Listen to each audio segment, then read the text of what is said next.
গোটা পশ্চিমবঙ্গকে মাননীয় মুখ্যমন্ত্রী এবং তার দল তৃণমূল কংগ্রেস জঙ্গিদের ব্রিডিং গ্রাউন্ড অর্থাৎ জঙ্গিদের অভয়ারণ্যে পরিণত করেছে।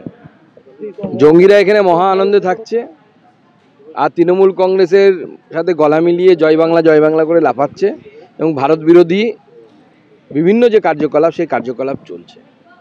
মাননীয় মুখ্যমন্ত্রী যে এগিয়ে বাংলার ডাক দিয়েছেন, আজকে সার্থক হলো। কাশ্মীরের জঙ্গি ধরা পড়ছে পশ্চিমবঙ্গ থেকে, দক্ষিণ ভারতের জঙ্গি ধরা পড়ছে পশ্চিমবঙ্গ থেকে। এই না হলো এগিয়ে বাংলার মডেল, এবং মমতা বন্দ্যোপাধ্যায়ের অনুপ্রেরণাই এর পেছনে আছে। পাল্টা কি বললেন তৃণমূল নেতা কুণাল ঘোষ, দেখুন।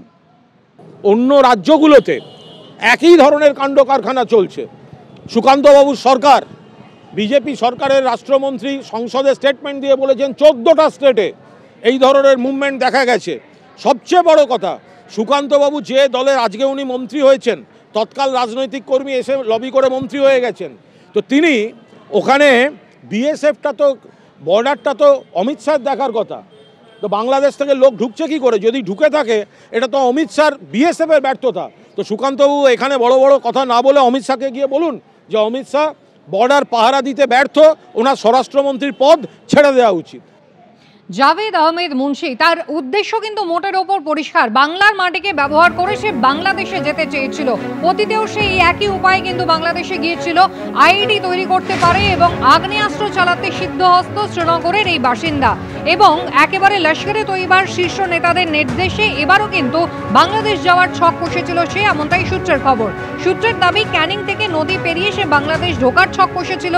ক্যানিং আর বাংলাদেশের মধ্যে জল সীমান্ত রয়েছে, সেক্ষেত্রে ট্রলার চেপে মৎস্যজীবীদের ভিড়ে মিশেই কি তাহলে ইন্দো বাংলাদেশ বর্ডার দিয়ে সে দেশে ঢোকার ছক সে কষেছিল। ধৃত জাভেদ আহমেদ মুন্সির থেকে দুটো মোবাইল ফোন পাওয়া গিয়েছে। বাংলাদেশে সে কাদের সঙ্গে যোগাযোগ করত তার কল লিস্ট ইতিমধ্যেই খতিয়ে দেখার কাজ শুরু হয়েছে।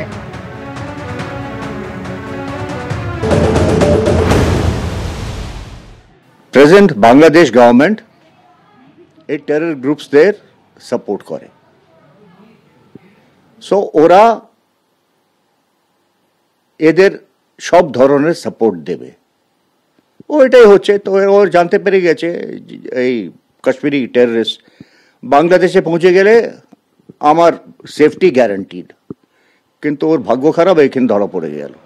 ইউনূস সরকারের আমলেই কিন্তু একেবারে জেল থেকে মুক্তি পেয়েছে জসিমউদ্দিন রহমানি, আনসারুল্লাহ বাংলার প্রধান। আর তারপরে কিন্তু ভারত বিরোধী কার্যকলাপে সক্রিয় হয়েছে সে।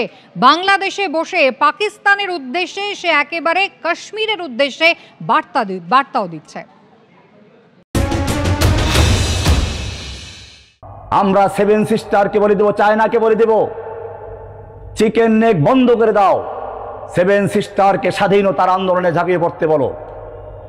কাশ্মীরকে বলবো তোমরা স্বাধীনতার জন্য তৈরি হও।